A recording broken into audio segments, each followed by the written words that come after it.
Welcome back. It is episode 3 of the Guru podcast. Just checking in, talk about season 4, what I think of the current meta, King of the Court, maybe shout out some other YouTubers or podcasts I like, and really just want to chill out for a bit. We're going to play a little domination and see what we talk about. We'll see where the conversation leads and go from there. So, walk in, maybe grab a nice cold club soda. Not sponsored, but this is a good one. Probably sip on that for a little bit and just talk about life. Let's dive right into it. Overall, for Guru, I think things are pretty good. Life, it's a long game, people. Life is a marathon, at least it should be. I do think that the term, the brightest flame burns quickest, can have truth, Sometimes you'll meet a really interesting elderly person who you can tell just kind of lived a humble life. Maybe that's the key. But tough to do while playing 2K. How do you integrate that into your 2K MyTEAM strategy? And I don't know if you do.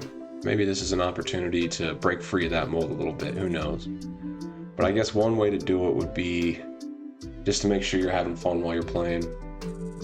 Make the grind fun. I think that's the ultimate goal here. And get your wins from playing the game the right way, not seeking a certain number of wins online or something like that.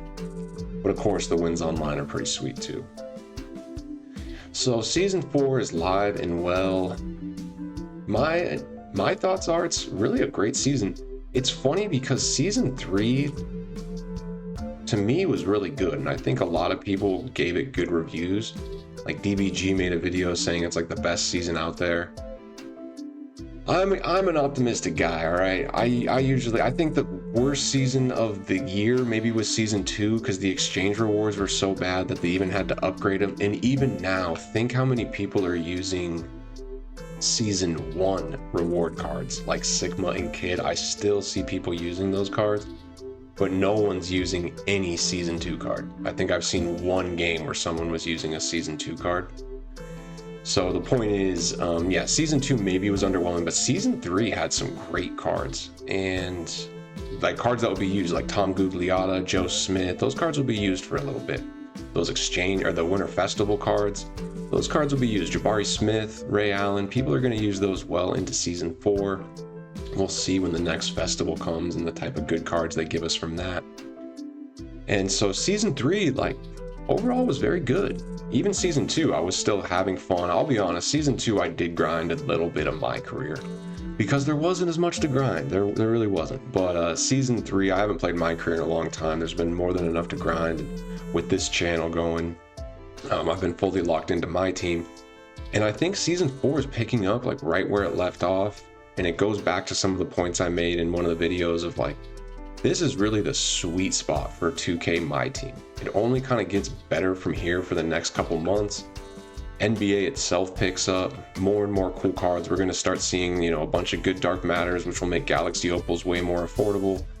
And then soon, really right around the corner, is probably 100 overalls. And then even when Invincibles are coming out, it's still a lot of fun, So we will see what comes down the pipe, but I'm excited for a good season. I think a lot of new fun cards will be released. I'm hoping a Galaxy Opal Magic Johnson's coming out soon. I don't know why I keep kind of talking about that. Out of Position could be fun. I have an early prediction. We're going to see. This is completely random. Don't take this from anything other than just a random thought I had. Out of Position Obi Toppin shooting guard. Has that been done before? Maybe I'm remembering that from a past year or something. But I just have a feeling we're going to see cool cards like that. Personally, I'm a fan of Out of Position. I don't know. I know it's kind of mixed. I look at this mode in this game in general. One is a card collecting mode, which I just like collecting new, different cards.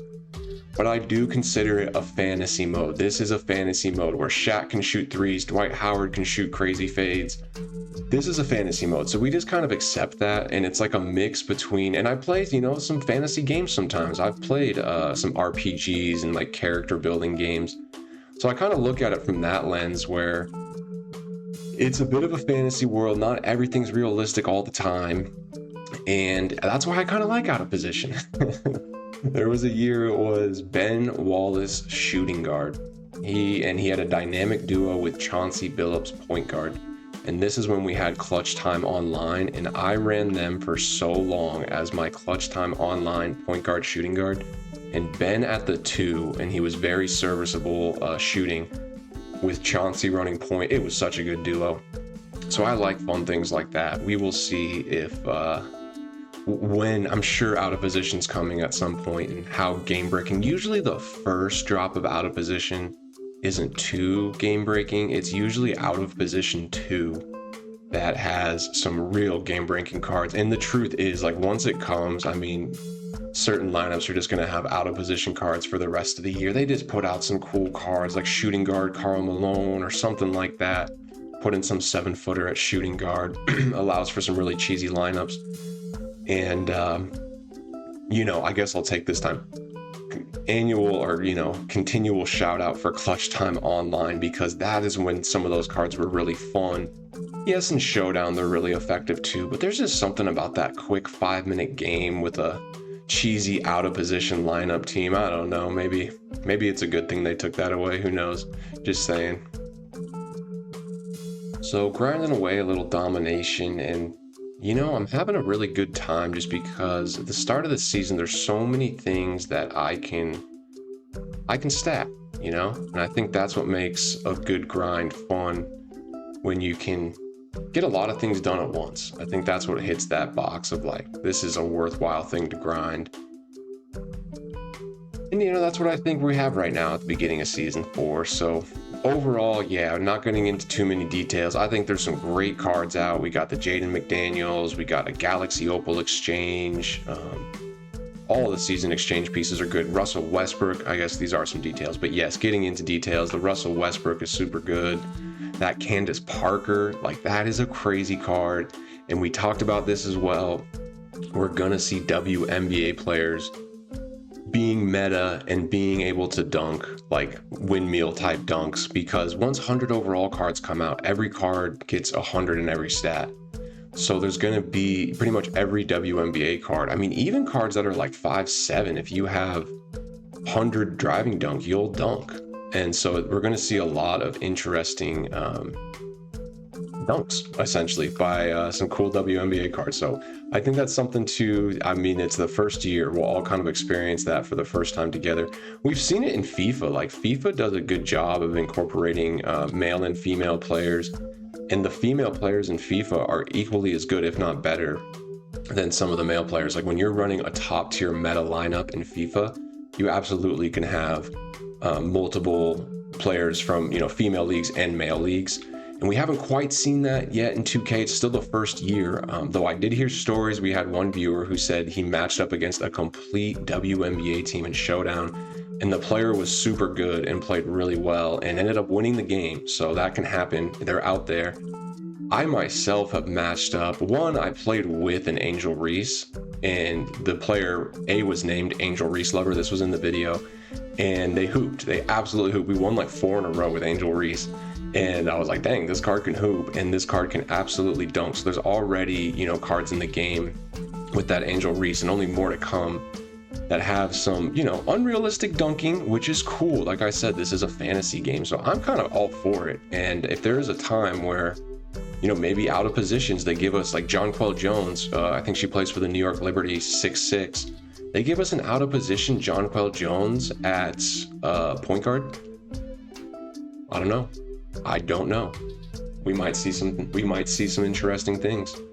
That could be the direction that things start going, if not this year, sooner than later. So it just leads for some interesting possibilities. We'll see how it's navigated, and we'll respond to it as it happens. Like right now, I'm like, this is cool, this is fun. Playing with an Angel Reese that is borderline elite in certain scenarios, particularly in Park. DBG made a video of getting people to quit while he's playing Showdown with her. So things like that. And it'll be interesting to see. Yeah, I think there's some really... Getting back to this being such a great time in the game, I think there's some really fun cards out right now. We're in that cool spot where like a lot of good diamonds can still compete. even though there's dark matters out. Cards like even this Aldama I just picked up for super cheap, like 7-foot small forward, it's pretty glitchy. So it's a fun time of the game where, and even this, maybe this year more than other years, where it's like any type of lineup can win, in the sense that yes, you need good cards, but there's a variety of good cards, and building a lineup that kind of flows is almost more important than just sticking all the top cards together. Of course, there's exceptions, but yeah, it's kind of an interesting time where you might match up against a budget squad and it could be a much tougher game than some of those sweat teams. So something to think about. I think it's always kind of like that. End of the day, it is the sticks that define the game. You got to win on the court, no matter how, as long as your cards are at a certain serviceable level, then you can compete. And it's going to be the sticks that decide at least 90% of it. And, if you match up with someone who's equal skill as you and they have a Hall of Fame credit card team, yeah, it might be kind of rough. But at the end of the day, I do think we have a good opportunity for the most part to let the sticks decide, what is going to be the outcome of the game. Let me know what y'all think about that. I know for a fact, certain times you're just like, I'm not going to win this game because they got better cards, but that's just because that person has at least some skill. So, some games I think cards matter more than others. I'd be curious. I'd actually have to think about on what rank between the 4 major Ultimate Team games, Madden, FIFA, MLB, and 2K, which one does cards abilities like make the biggest difference, where can you win with a budget squad? I'd almost think Madden is tougher to win with a budget squad, just because speed is such a big deal, and I think shooting's a bit of an equalizer in this mode, where if you're just really good at shooting, you can compete with so many people because shooting is just like the most important thing, So my thought would be 2K might be one of the easier games to let the skill of the player shine more than the card. I don't know though, maybe MLB, if you're really, really good at MLB, you can get further with a budget team. FIFA, I think cards really matter a lot, almost like a Madden kind of, but who knows? I would be curious how that ranks. I've played a lot of Ultimate Team modes. My initial thought is you can get a little further with a budget squad in 2K than you can with Madden. That's just my initial thought. So who knows, man? Who knows? But yeah, but 2K overall, like I said, I think it's in a good spot. I think the channel is hopefully positioned well to kind of grow a little bit with 2K. And we've talked about it before where, some people think 2K's great, like the MyTEAM era, 5-6 years ago was really at its peak and it's a little bit lower now. I'm not sure, and that might be true, but everything fluctuates. So if that is true, I think 2K's kind of positioned now for kind of an upward trajectory. And that's where I'm excited to be getting involved in content creation and building out this channel now, because I think there is a lot of room to grow upward, just for the mode as a whole and the community as a whole and all those things. So I'm definitely, optimistic on where 2K is and where the channel is. And again, just take a brief moment to shout out the fan base, or just the viewers, dude. I really appreciate everybody that taps in. Some really smart people watching the podcast and are watching the videos, chiming in, like really cool people.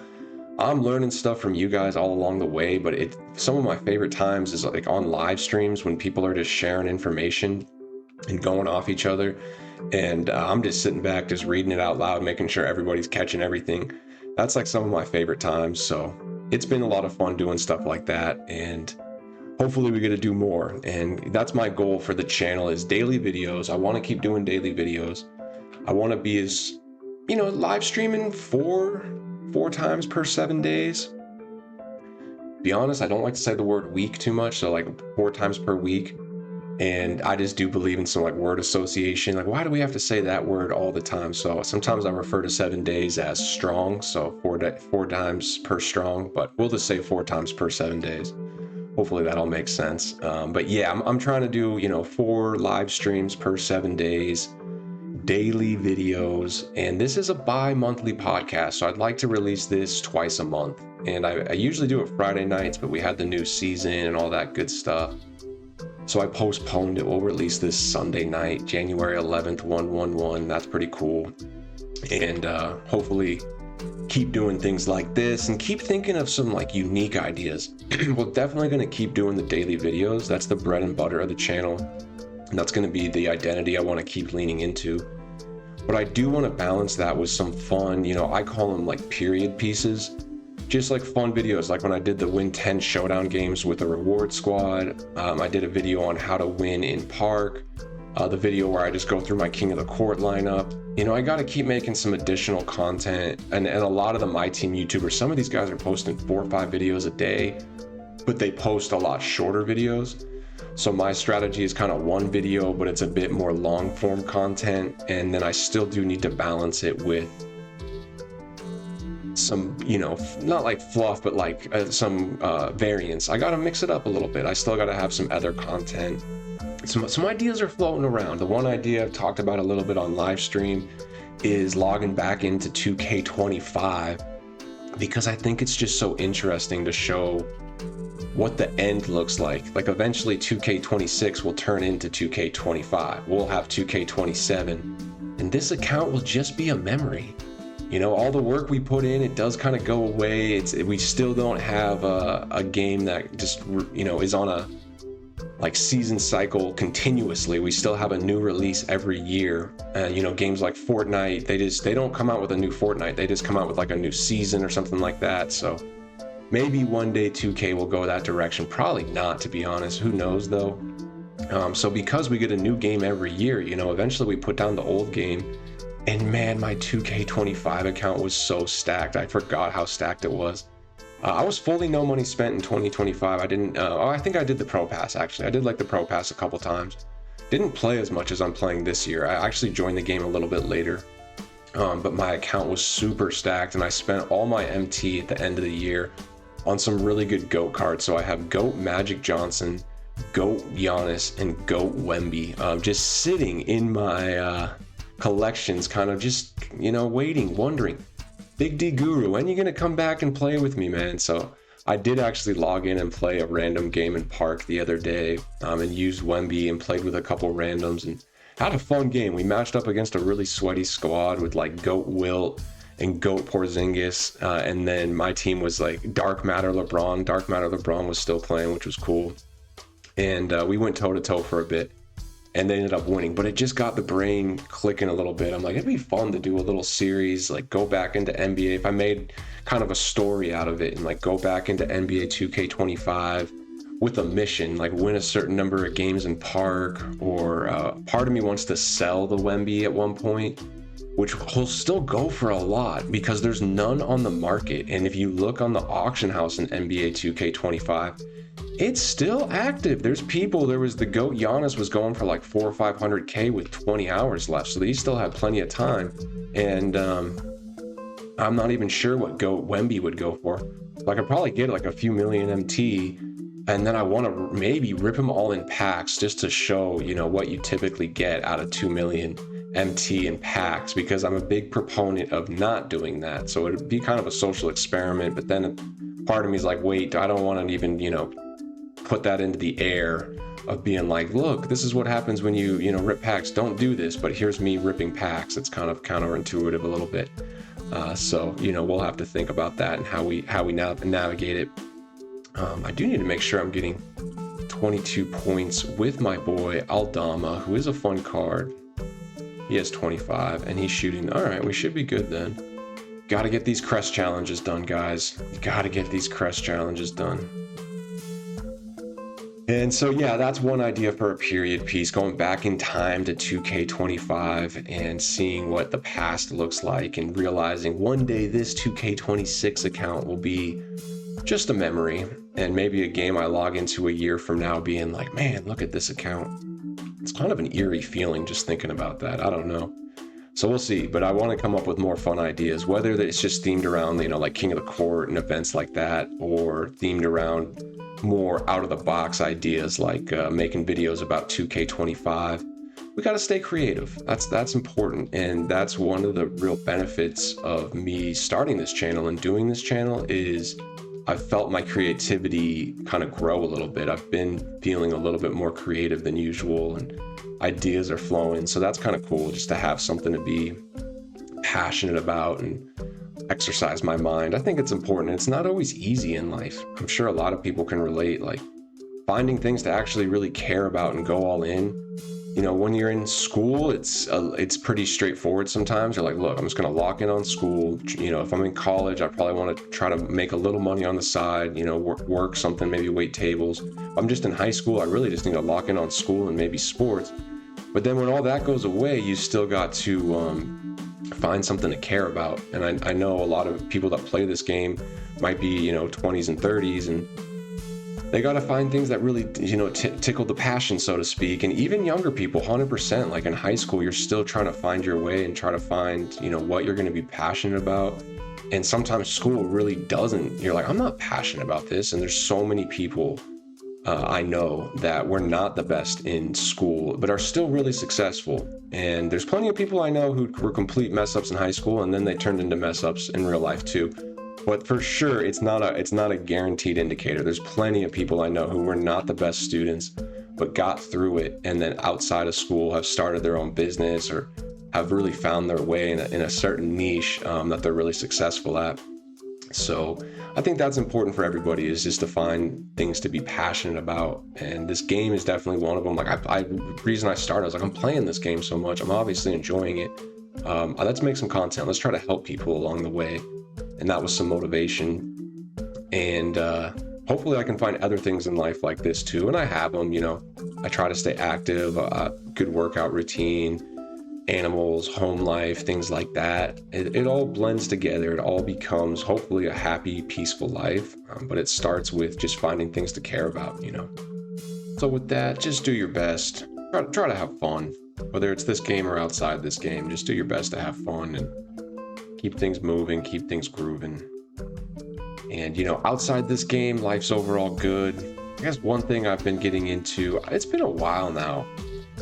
One, I'm into nature. I actually really like going outside. I used to live by a river. I just recently moved. I used to go swim in the river almost every day, it felt like. But yeah, I like getting outside, being active. And then one of my new hobbies, this is the last couple of years, it's actually been history. So I actually live in Texas. I'm not from here, but I moved here.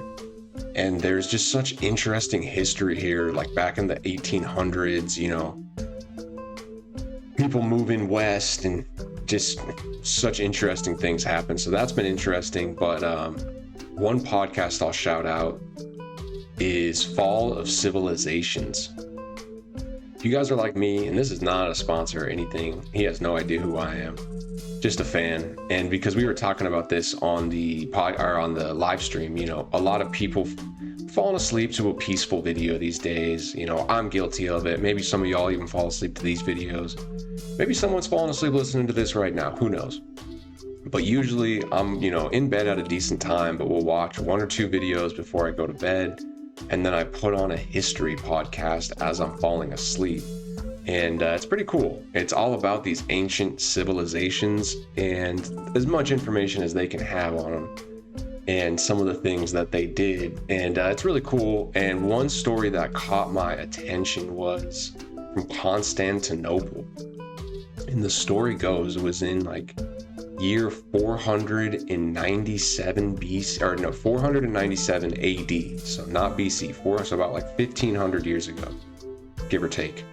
And there was a huge earthquake, and Constantinople was like the biggest city at this time. And there was a huge earthquake that shattered all its walls. And there was a dude named Attila the Hun, who some of you probably have heard of. And he was like, bro, I'm going. Your walls are destroyed from an earthquake. I'm rolling up on you. So Attila the Hun rallies all these troops. So what does the general or the emperor of Constantinople at the time, and the city was founded by Constantine, but this is a few years later and it's a different emperor. And he finds this really smart architect who's like, bro, you got to fix these walls like ASAP. Usually it'd be a multi-year project, but instead he finds a guy who can do it. and the guy rallies the local sports fans. So at this time in 497 in Constantinople, which I believe is in like Turkey area, somewhere like that, I don't know, but it was a thriving civilization. They were very, affluent, and things were going very well. And at this time, they had a huge chariot racing league. And so when they needed people to build the wall, the architect went down to like where the stadium was. Essentially, it'd be like if you were in Pittsburgh, you'd go down by like the football field where all the fans are hanging out. And he goes down to the stadium and he's like, look, boys, we need to fix these walls. Do it for your team. There was like 2 or 3 main chariot teams back then. And he rallied all their fans, and they were the ones that fixed the wall. And kind of cool in my opinion. So it's funny how sports have been around for so long, like even long before that. Who knows how organized, but I mean, there's pretty good record of, 1,500 years ago, these were highly organized sport leagues with very, organized rankings and systems, and like the stars were stars, just like today. They were the biggest celebrities in the city, these chariot racers. It hasn't changed that much. Some of the biggest stars now are the big stars of the league, the NFL players, the guys playing in the playoffs today, those are the major stars. So it's just funny how history, so many things change, but so many things are the same. And sports have been huge for thousands of years, essentially. And they still are going strong now, which is really cool. So with that, we're just going to keep after it. Keep trying to make good content, keep trying to stay positive, have fun. I think there's, as I've always said, there's a lot of different ways to have fun in this game, in this mode, in other games, and in other ways in life. So be curious, what do you all do for fun? Drop down below what you think what's your ideal day? For me, maybe an hour or two of 2K is involved in that ideal day, maybe not the world's best day. Maybe that would be flying, skydiving, scuba diving. But that sounds kind of tiring. I need my chill time, I think even the best day might include like 1 hour of 2K just to chill, grind a little bit. Who knows? Well, yeah, that's just some random thoughts, and wanted to put this out. I think it's good just to hold myself accountable and try to get out a semi-consistent podcast. I've always been interested in podcasts, and I kind of joked last time. It's like all you got to do is just start filming yourself and putting a mic in front of you. It's not too hard to record. And so I think it's a good skill for me to develop, just being comfortable talking, explaining myself, expressing yourself with words. That's all these words are, man. Just attempts of us to express what we feel inside. And sometimes words just don't do it justice. I think there's a lot of times I get a feeling inside that I just can't describe. Isn't that a song? I don't know. I don't want to get copyright struck, so I'm not going to start singing right now. But I think this is a theme that's gone on for many years, I'm sure. So just do your best to find ways to have fun, express yourself positively, because if you don't let it out, it does build up, and it's healthy to let it out, whatever that is. And that's why a lot of us, I think, play basketball. Sure, a good group of the MyTEAM community is former hoopers, myself included. I played basketball my whole life. I still play a good amount of basketball. And basketball is a real opportunity for self-expression. There's some artists out on the court. And I lived in Italy for a bit, and I played on a men's team, and there was like 2 guys on the team that actually spoke English. The rest of the team, we didn't even speak the same language, but we were able to communicate just on the court, which was so cool. And it was like I made friends with these guys, even though we never even had a technical conversation, but just being on the court together and playing together made it so we were slowly built a friendship. Overall, we remain optimistic, and hope that we can continue on a positive trajectory, both for this channel, in this mode, and of course in life. We'll just take it one day at a time. Appreciate you all tuning in. See what you all think about this. Like I said, probably twice a month we'll aim for a podcast, so we'll see if we can get it going and keep it consistent, and please comment down below any other video ideas. What would you all like to see? You know, maybe some outside the box ones. I like to do some storytelling, so what's a fun story I could tell within this mode? I might try to get creative and create some stories or some like not like skits, but maybe like a themed video that's just a bit outside, not your typical top 10 cards, you know. Want to get a little creative and have fun with different ways to move and groove in this mode. So we'll see how that goes, but appreciate everyone tapping in for the podcast, episode 3. Hopefully we get better every time. It's all we can ask. Appreciate everybody. Much love. Peace.